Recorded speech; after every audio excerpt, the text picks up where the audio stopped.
Powered by Reb Media in partnership with TSN, it is season 6 of the Rain Dregs Hockey Podcast, brought to you by our title sponsor, Tim Hortons. Hey, satisfy your craving for cozy winter comfort ray with a fun twist. New hot and cold white chocolate pistachio-flavored beverages. They've arrived at Tim's, and they're all delicious. All new to the menu, including white chocolate pistachio lattes, white chocolate iced lattes, white chocolate pistachio iced cap, and white chocolate pistachio hot chocolate. All delicious in a wonderful way to stay cozy and warm, which is what I'm doing just here on a weekly, twice week basis. We'll recognize, but we'll try and muscle through. But I've had some fun. I've had a few days. I'm not really looking forward. I'm looking forward to seeing my family, but heading back into Ontario on Wednesday, right? I've had a good time. Lots of ice fishing. Lots and lots of ice fishing. You'd love it out here. Well, the ice fishing in particular, you would love. I think I'd like. I think I'd like the end of the day more than sitting in a 4x4 hut or whatever you guys are sitting in there. I'm like, you're talking about it in the group chat. You're sending pictures. There it is. Like, doesn't the picture on the right on my right look way better than the one on the left with you two doofuses in there jammed in a hut, freezing your left whatever off? I'm like, that looks just no fun, Dre. What do you do when you're sitting in there? Well, what Dougie's doing, that's my good pal Dougie Haberstock, who essentially runs the cabbage. When I'm not here, Dougie's the man on the scene. Just super talented. He can fix anything. So he's manning the wood stove there. He makes sure that the rods are all fired up. We also enjoyed the live scope. And anybody who is familiar with ice fishing and fishing in general knows what that is. It actually, it's not a camera per se, but it shows the fish coming towards your lure. You don't know what the fish is. Is it a walleye? Is it a pike? Doesn't really matter. What excitement. What excitement. Oh, look at the fish swimming. Why don't you just go to the aquarium and watch them swim around? Like, what do you do in there, man? Like, you just sit there? Yeah, we're talking. It's a great place to catch up and visit and solve the problems of the world. So's the couch. So's the couch at home. It's warmer. The fish, by the way, fresh Lake of the Prairies walleye was delicious. That was the post-fishing feast. Yes. I will say, that picture you sent that this morning, it looked delicious. That looked awesome. The rest of it, moving along. So that's about me, man. No, that's about as much fun as we're allowed to have on this podcast. This episode of the Rain Dregs podcast, because of all the turmoil that swirled around the National Hockey League, where, of course, we're going to start in the Tim Hortons headlines, right? Connor McDavid gets 3 games, a 3-game suspension. Right. So did Tyler Myers of the Vancouver Canucks. For the cross-check, McDavid, of course, cross-checking Connor Garland the end of the game the other night. In the video release by the NHL Department of Player Safety, words aggressively, intentionally, history, all applied to the decision by George Parros to give McDavid the 3-game suspension for a cross-check to the head, which earned him a match penalty. So what say you in terms of, did the Department of Player Safety get this right? Is it heavy-handed? What are your views? I thought, and I did the game, right? And it was mayhem at the end of it. And for those listening that are Oiler fans who stampeded into my online feed about, we didn't care about the Myers check, the Myers cross check. I didn't see it. The first time I saw it was on the replay, because everybody was looking at the mess in the middle of the ice, right, with McDavid. Yeah. I didn't even see it. It's over there. So I'm going to start briefly with the Myers one, because I don't think there was there's no defense for either of them, but I thought Myers was going to get one more game than McDavid. I thought Myers would get 3, and I thought McDavid would get 2. I think there's a couple of conversations around the suspensions. Again, I'll just touch on Myers first. I mean, like, I'm not really sure what he thinks Bouchard is doing there, but there's no threat from Bouchard. Bouchard's kind of wandering over there, right? Like one of those things on the ice where you're like, I should probably go over there. And he kind of ends up there and he gets cross-checked in the head. I mean, like, it's a suspension all day long. So I thought The 3 was about kind of what I thought. And I think, Dregs, if you go through the stick fouls this year in the NHL, anything stick to the head, it's kind of around 3 games. Is it Meyer kind of got 1? And that seems a little light, but the others were all 3. To the McDavid one, there's 2 conversations that seem to be going around. One is the cross-check itself, which is, like Myers, is indefensible. He cross-checks Garland in the head. Like that's what happens. What the first part of the next part of the conversation is whether the Stars should be protected or not. And those aren't the same things. If somebody cuts you off on the highway, you can't get out of your car and hit them over the head with a shovel. Like the first thing that Garland does is a penalty. And in the game, I said, I think it's 3 penalties. It's a tackle, it's an interference, and then it's another tackle. And so, yes, if there was no penalty to be called, that was a mistake. Like, not a mistake, it was an error in judgment. I mean, it's a penalty all day. And McDavid's reaction is a suspension. I don't see how anybody can argue that. I really don't.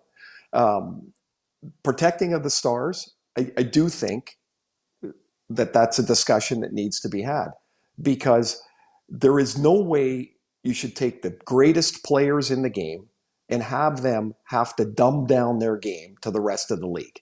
Like, why would they have to do that? That makes no sense. So I go back to like the Austin Matthews. There's that clip of him and Pierre-Luc Dubois. It's like a rodeo, and there was no penalties. And you're like, well, why would we want Matthews' skill taken out of the game? Why would we want McDavid taken out of the game? Like, why would we want that? That's not what anybody wants. They want the best players to play. And so I think there's 2 real discussions. And like most things, when people are emotional, they get tangled, and they don't stay in their, the discussion doesn't stay in the lane that it should. The Stars should be protected more. McDavid should have been suspended for 2 games and Myers for 3. That's kind of my view on it. Is it, and I agree with you, the Stars should be protected, but is that a fine line? Like, protect them when it's obvious. You can't miss the obvious calls, because when you talk about McDavid, you talk about Matthews, McKinnon, all the great players in today's game, the superstars, they have benefited significantly in terms of how the game is called now. You think of, you trying to get through the neutral zone as a pretty good player in the National Hockey League back in the day, as opposed to, Connor's the fastest player on the planet. We understand that. But the rule book has worked in his favor through almost all of his career. So two things on that. First of all, the neutral zone used to be like a quagmire. It was quicksand. You'd go through there. We used to practice interference. Like, we literally had drills. We'd practice interfering with players through the neutral zone. In a practice, there'd be 172 penalties in today's game. It was, and the coach would yell, good play, right? Thankfully, we've moved away from that. The second part of protecting the Stars doesn't mean they get to do whatever they want.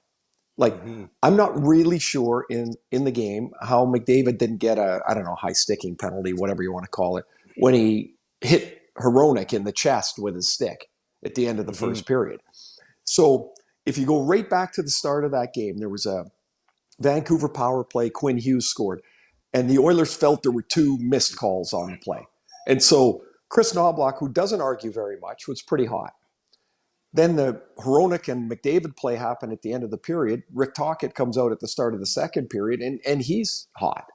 So now the temperature kind of, it kind of starts to get there a little bit. Yeah. And then it bubbles over at the end of the game. So I do think the egregious, obvious stuff should be called, but that doesn't mean you get a free rein to go around and do whatever the hell you want either, right? They've got to be called for penalties if they commit them, but I don't think we should look at them and say, no, they've got to fight and claw and scratch and through every piece of the ice. It's not the way the game should be played. And I do think when they say about protection, I hope that's what people are talking about, protecting the Stars. They're allowed to be hit too. You're on the ice. It's not public skating, right? And so they're allowed to get hit too. I mean, that's just the way it's played. And I know there's a lot of guys that said, oh, good for McDavid for doing it. That's a long road of frustration that gets him to there. Yeah. I think, right? Okay, now, well, and as get far to as, sorry, last thing quickly about Garland, there's a couple of people said, oh, I don't like that, he sat on him and he was holding him down, and it sets a precedent of, people, stretching the rules. People have been trying to stretch the rules since 1923 or whenever the hell the league started. I know that, like, when I played, I did everything I could to prevent the guy scoring that I'm playing against. And if I had to hook him or hold a stick or, sit on him in the corner, that's what you would do. Like, if nobody calls it, well, then you're going to keep doing it. Like, Garland didn't do anything wrong. It was actually probably a pretty good play for what it was worth. I mean, he should have been penalized. There's not even a question about that. No. So, that's just part of the gamesmanship of the game. You're watching the football, defensive backs are trying to cheat every time they're covering a receiver. It's just the way it is, man. Yeah. Now, this doesn't apply to Connor Garland, and we'll move on to the Vancouver Canucks here momentarily. But is there at all a toughness angle to this, or lack of toughness from Edmonton's standpoint? Or is that game even played? Does it even matter? I'm not talking about the knuckle dragger, one-dimensional enforcer role anymore. We know that just doesn't have a place in the game anymore. But when your superstar has his wires touched the way that McDavid's did, clearly takes him out of the game for 3 games now, that is going to impact the success rate of the Oilers moving forward. I mean, does having that deterrent in your lineup matter even one iota in today's game? The only way it would matter is if it takes away the act, which is Garland, if it takes that away. Now, is that going to take it away? Like, if you had a guy that plays 6 minutes a night and he's one of the toughest guys around, like, does that take, or do you need a more rambunctious forward? Because we're generally talking about that, or a number 6D that can run around and make people keep their heads up. I think that part is still valuable. I mean, look at Florida. Florida's a tough team. The fighter guy, I mean, those guys never bothered me, be like a player like me, because they just didn't. It wasn't like in what I know people hate this in the code of the game, that would just never happen. But you would also know what is acceptable and what isn't. Now I think a little bit those lines have all been blurred because those players aren't in the game anymore. Right. All right. So I don't know if that even answers the question. I mean, no, it does. I guess I'll say I think Garland would still sit on McDavid at that time in the game. Sure. Yeah. However, if somebody wants to punch him or rough him up in the game, the tough guys would probably take care of that. And maybe from a league perspective, it gets worse because, again, time of game here, the last thing you need is complete mayhem and a line brawl that might entertain the fans for a minute or some two. of them. But then Commissioner Bettman on line one is, we can't have this, marring the optics of our sport. We can't have that anymore. That's the way it once was. That's not the way it is anymore. So, all right, Vancouver Canucks. Patrik Allvin, GM, has his midseason media availability. I thought he did a fine job of not answering the questions. And I mean, you didn't expect him to come out with a revelation around JT Miller or Elias Pettersson or any of that. I thought he was as upfront and as direct and honest as he probably could be.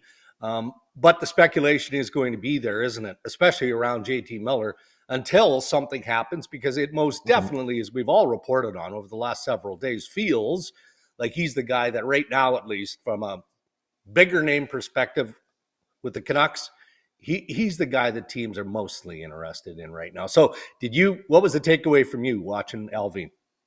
Well, I'll go back to Saturday. And the reason, of course, it's become clear that it seems like Miller's the one that is going to be dealt is, like, we were all looking in the tunnel to see if Miller was coming out on Saturday. Like, whether was he going to play? All these, reports of a purported close trade with the Rangers. And I find what I find funny about all of this part, well, not funny, interesting, is that it's amazing how once it starts, it's unstoppable, right? Like full snowball. I mean, man, it's gone. Just think of how many things, rumors we've heard, and how many of them are nothing but a poop sandwich. Like they're like people like I'm reading, Vancouver's got scouts at these games. Yeah. Vancouver has, like 31 other teams, has a pro scouting department. They're at games all the time. If they happen to be in that area at that time, or maybe there is overlap, everything becomes a story. You hear there's 10 different names that have been, I'm hearing this name, I'm hearing this name. There's an old line. You know what I hear? You know what I heard? I heard sheep. Like it's like nobody really knows the reasons. Nobody really knows potential deals. They might be able to clearly link teams. I think that's probably pretty obvious. But to the actual players involved, the actual mechanism of what the deals can be, the only way they're getting that is if the agents tell them something. Right. And a lot of the agents probably wouldn't be in the know anyway. Like I mean, the Bartletts, Brian in particular, they rep JT Miller, and so they would know. But and if somebody else is involved in a no trade on the other side, or the other sides, they may know. But who really knows what's going on? I mean, it feels like something has to happen this week, but you know what? It might not. Like they're not going to give one of those two players away.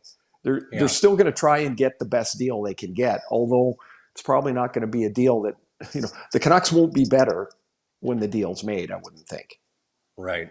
How much of a developing distraction is Rick Tocchet's future, if at all? Or is it just one of a number of things that dressing room and that organization is just having to go through this year? But it does seem from a media perspective, and Allvin addressed it to a point, saying, hey, this is a two-way road here. Like, we'd like to keep him longer term, but he's got to want to stay longer term.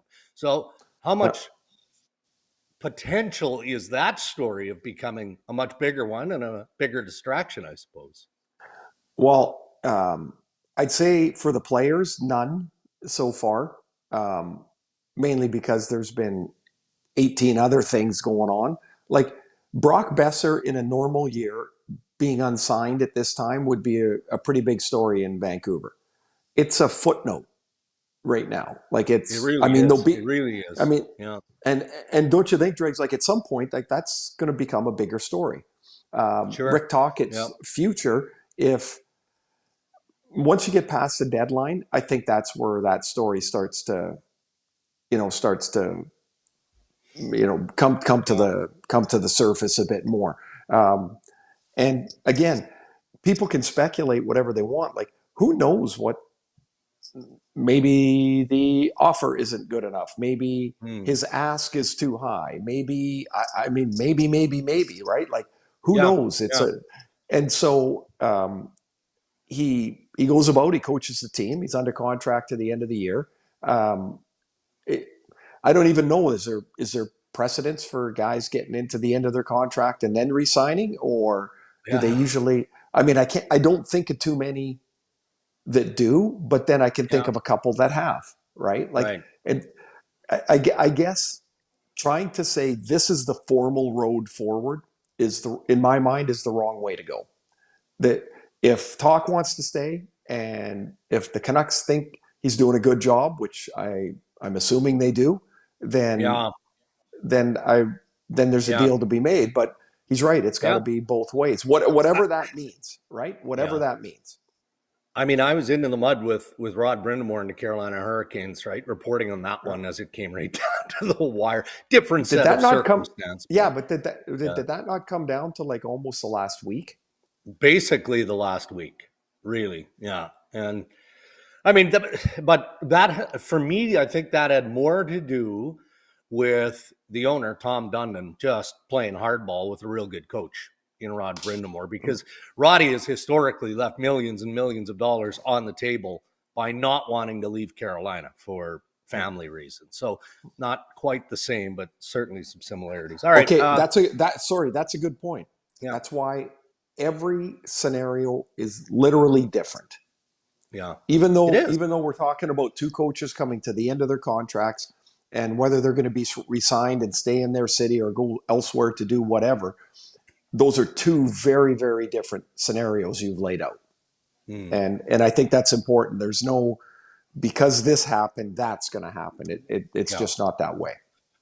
I want to talk about two more Canadian teams. We'll just real quick, because neither one of them is flailing or any of that. In fact, the Maple Leafs are back on a winning streak here. But first, Winnipeg. So they lose to Utah 5-2 on Monday night. We're recording this episode of Ray and Dregs on Tuesday morning. And post-game, boy, like Nikolai Ehlers did not mince words. You know, he's like, we're not winning a Stanley Cup playing like this. You know, how about Scotty Arniel? We had him on the podcast several weeks ago, and he talked about getting bounced in the playoffs and how embarrassing that was. And that was really the jet fuel. Kind of a good pun. Get it? There you go. Fuel. I got it. Yeah. Did you do that on purpose? No, I didn't. No, I didn't. Good for you. You know, that can be motivating. Obviously, they had a good regular season last year. They get pumped in the playoffs. They're gone. Okay, so they're not so much worried about a history-making start to the regular season, being first, second, third in the National Hockey League overall. He described that loss to Utah last night embarrassing. Can just a minor setback like that kind of rejuvenate a group, remind a group of the details that have to be observed shift by shift, or is it almost a bit of an overreaction given where Winnipeg sits in the standings? But as much as teams say we need consistency game to game, we need to play 60 minutes, the season's too long, you're going to end up with games where you just don't have it. It's just not there. LA plays at home last night against Pittsburgh. They lost 5-1. They looked like they couldn't pass a puck 3 feet. And so at some point, you have to throw a game in the trash and just say, ugh. Like LA's had a good year. They can be embarrassed or pissed off about the loss, and there's some that you have to throw in the trash. Same with Winnipeg. I mean, they've had an amazing year. You're not going to play great games all the time. However, I will say in the league, both coaches and players are more disturbed by the losses than they are happy with the wins. And so the Jets have put together a lot of wins, and that's really great. And and then something like this catches a nerve. They're like, that sucked. Sure. And so it can be like a bucket of cold water dumped on your head. But it is, in my mind, I mean, and I'm sitting outside it, right? We're outside it. It seems like a bit of an overreaction to a team that's had a pretty amazing start to the season. I guess we're long past the start. Yeah. How about that Atlantic Division right now? I mean, it's been tight for the last, again, several days, if not weeks. Austin Matthews has certainly got his game back. He scores in the fourth straight. I think Martin had a goal and 2 assists. You had Matthew Nyes, who had 2 goals and an assist in the 5-3 win over Tampa Bay. So that's 3 straight for the Leafs. A bit of a gap now. They're 5 points ahead as we record here in Florida. But you've got Ottawa and the Boston Bruins, who are sitting with 52 points. So they're one back of the Lightning in the Atlantic. And then the Montreal Canadiens, based on their play over the last number of games, are right in there, 3 points back now. So, man, you can't take too many games off, right? A 2 or a 3 games skid in that division is bad news. Yeah, totally different than Winnipeg. You know, like if Boston and Ottawa go, or Montreal for that matter, go into a little bit of a hole for 10 days, and all of a sudden you're 1 point behind, now you're 7 again. And you're like, it happens so fast. You don't even really realize it. Like Montreal's been amazing. Like, what are they? 12, I think 12-3-1 since Christmas. They play an exciting brand. The young kid in gold Dobes. What's he, 5-0? Dobish, 5-0, 5-0. It's really good. It's a pretty nice start to the season. But this is why the season can be so cool. Is 6 weeks ago, people were wondering whether Marty St. Louis had much road in front of him. I know. Now they're 12-3-1.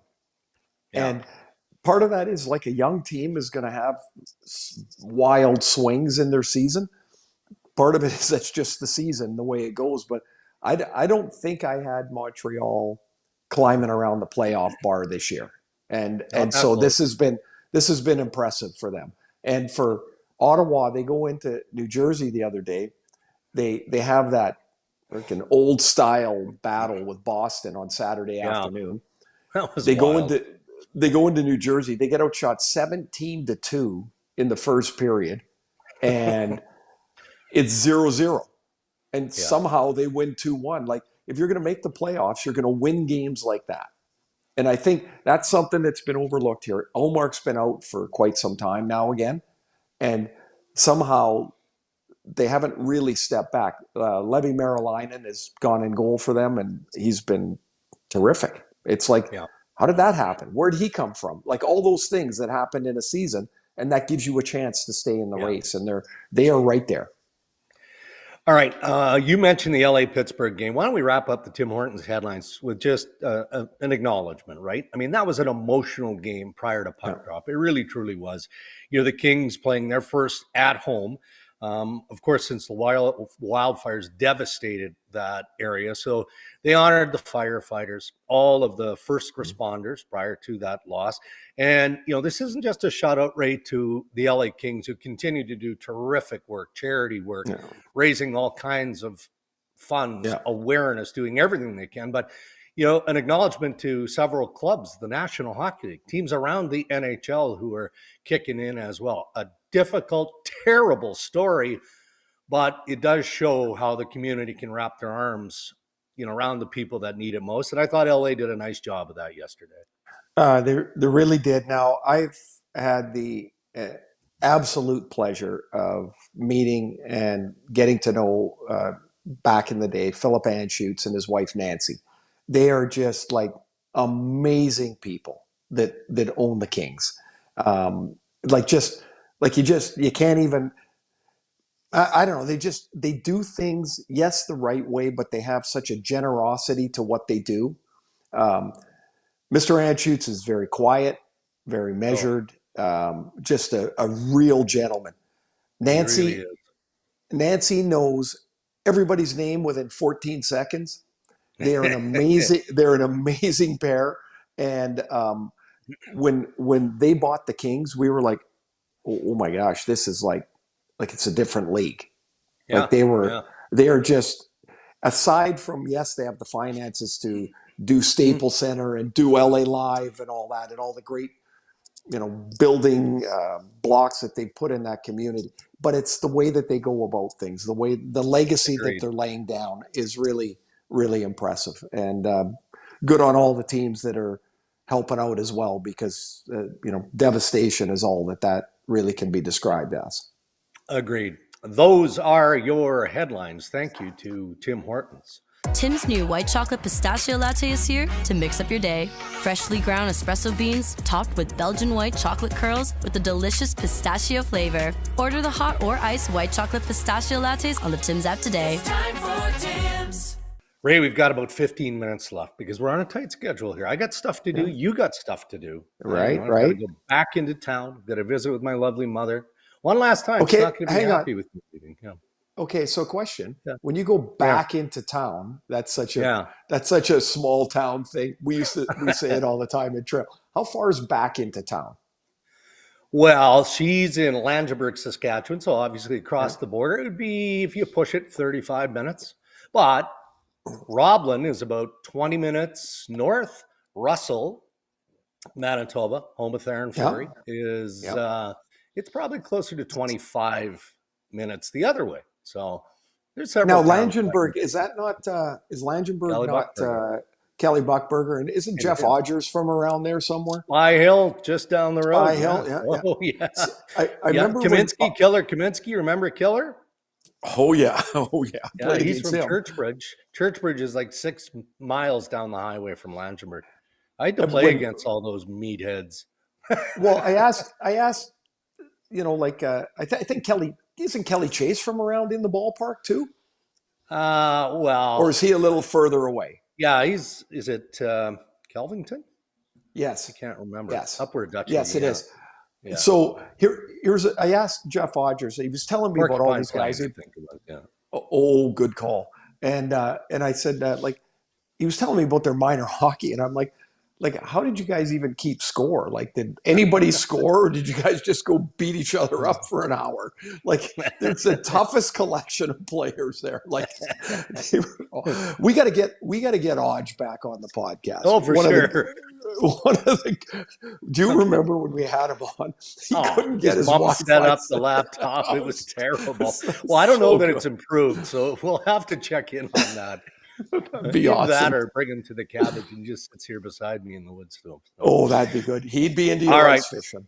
We've got to get going because Ryan Rashog is like, let's go. Okay, Ask Ray and Dregs Anything's brought to you. Oh, that's why. Yeah. If you're a skilled tradesperson or construction pro looking for work in Western Canada, Aecon wants to hear from you. Aecon is a North American construction leader, proud to be part of Canada's original industrial contractors. They're building some of the largest multi-year industrial projects in Western Canada right now, and you can be a part of that. They're looking for skilled tradespeople, construction pros to join the Aecon team and start building what matters today. Join Aecon now by sending your resume to trades@aecon.com. There he is. He must have an Oilers practice to get to or something. Maybe there's a big Connor McDavid media availability because Maybe he's just taking Randino for breakfast. Oh, that could be. No breakfast dates. Not going to be a Connor McDavid media availability either. Something tells me we will not hear from him until after the suspension is over. I feel like there'll be a cooling off period before he takes the microphone. But yeah, heading down to optional Oilers skate this morning, fellas. And I thought you did a nice job on the conversation about the suspension. You resisted the temptation to just rip me for being a homer the entire time, and I thought it was a nice balanced discussion. Well, we're never going to be able to do it. Well, we can rip you, but we're never going to convince you not to be, right? Yeah, right. Although I am glad, Ray, that you're feeling some of the heat from Oiler Nation in your Twitter feed too. That's sort of the day-to-day, because man, they can be a surly bunch at times if things aren't going their way, my friend. Yeah, but I get it, except I think it's amazing how a team, a fan base, can look at only one half of a story and go like, this is the whole story. And you're like, but it's not. Yeah.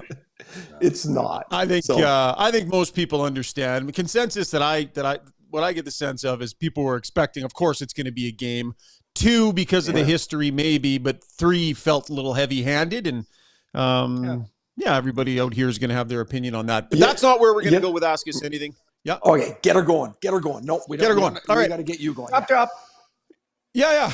Okay, let's go to the Toronto Maple Leafs. We got a late one last night. This from Sam in Toronto says, guys, I thought Matthews trying the Michigan was pretty cool to see, but from a skill standpoint, the puck was rolling as opposed to flat. So would that rate as a lower degree of difficulty Michigan than picking it up when it is flat? And Ray, can you do that?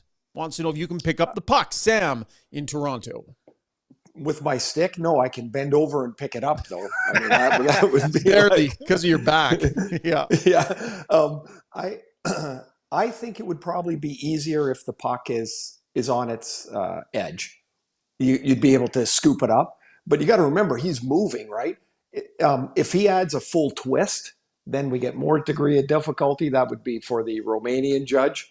But I'm amazed how these guys can do it in the game. It's just like nothing, and they just scoop it up. That would not have happened in 1996. No, I would bet 60, 70% of players can do that now in the NHL. Yeah. Maybe in practice because there's no pressure, but they just would never try it. I've been watching Connor McDavid practice for 10 years. I don't know that I've ever seen him even attempt it in practice. It's just, and I don't know if it's a generational thing, but maybe he was on that edge. I never see him even try it, right?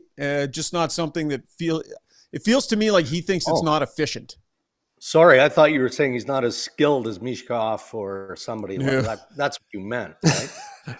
Well done, Dregs. Well done. Yeah, hang that one around my neck today. Yeah, awesome. All right, here's another one regarding JT Miller and Elias Pettersson and the Canucks. What role would the other experienced players have in helping work through whatever is going on? Would the right veteran player be able to bridge the gap a little? And do the Canucks have anyone like that in their organization? I know it's between two specific players, but when it affects everyone, I can't help but wonder if the rest of the guys don't play a role in helping sort things out. Love the show and the Canucks. My fingers are crossed for a positive resolution, though it feels like it might be cooked. Jason in White Rock. Dregs, you want to jump first with the like? No, I mean about down the road, like a positive resolution. I thought you might want to take that first. Well, yeah, I mean, a positive resolution is a trade, right? And I to call it imminent is probably an unfair word, because imminent usually applies that, as Ray suggested in headlines, it feels like maybe it happens this week. Well, that's imminent, right? I'm going to stretch it out a little bit longer than that, just because of the people I talked to. Would I be surprised if he got dealt this week? JT Miller, that is? No. But I think Vancouver management has done a nice job of not also overwhelming the player. So if you talk to the Bartletts, you talk to the family, it's not, he's in constant communication with Allvin, but it's not like Allvin is saying, hey, here's everything we have. These are the teams that are interested. Pick one of those. As of Saturday night, the player didn't have any of that. But it feels like it's headed there, not too distant future for sure. And as far as the veteran, like if there's a veteran group, I think, yes, it could be helpful or can be helpful.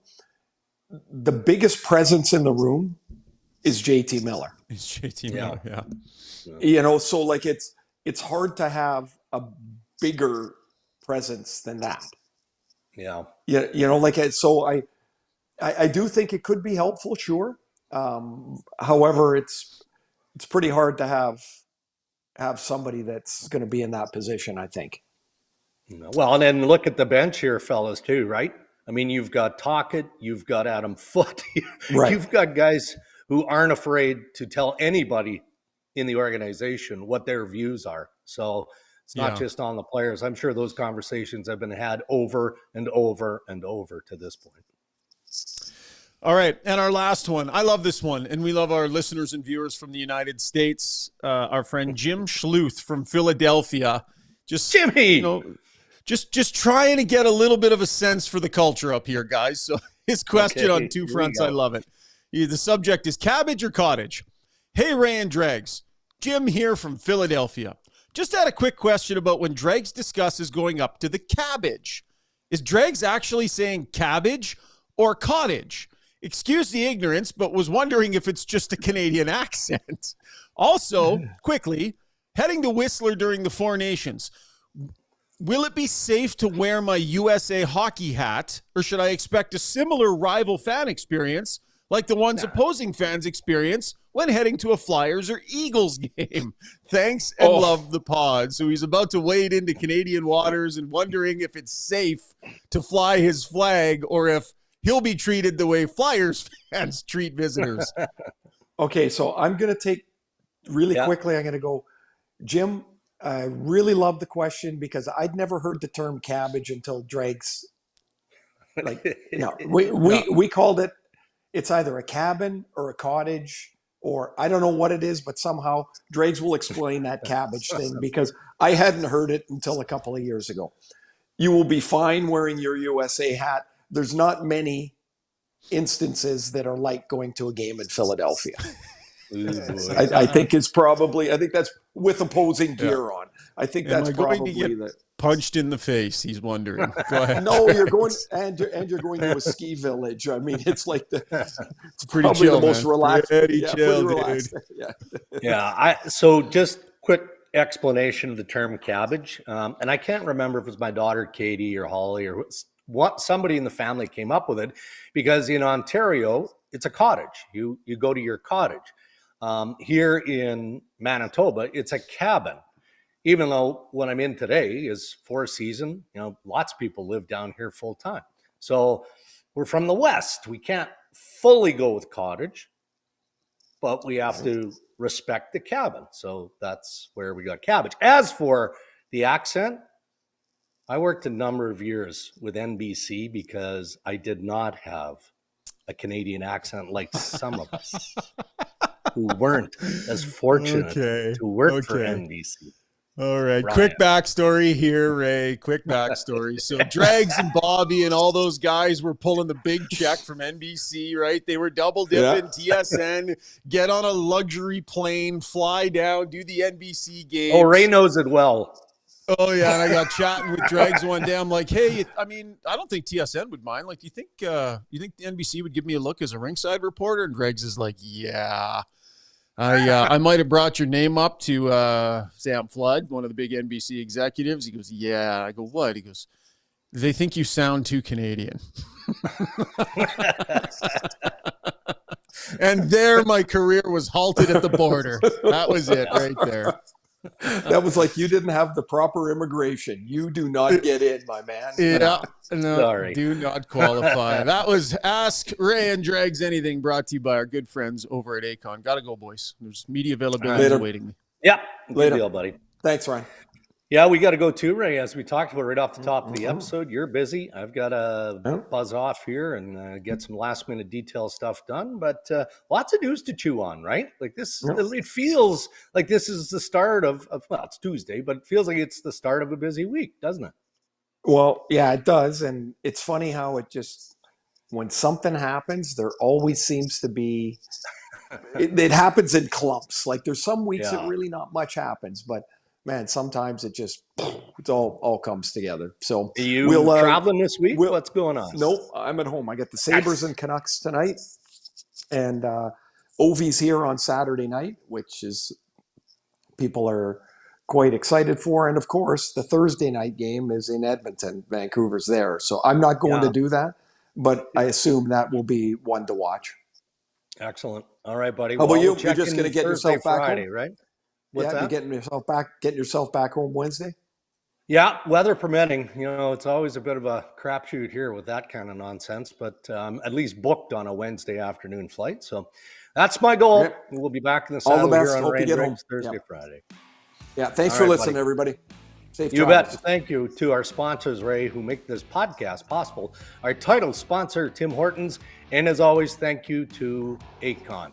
Enjoy the rest of your week. Enjoy the hockey. In the meantime, stay safe, everybody.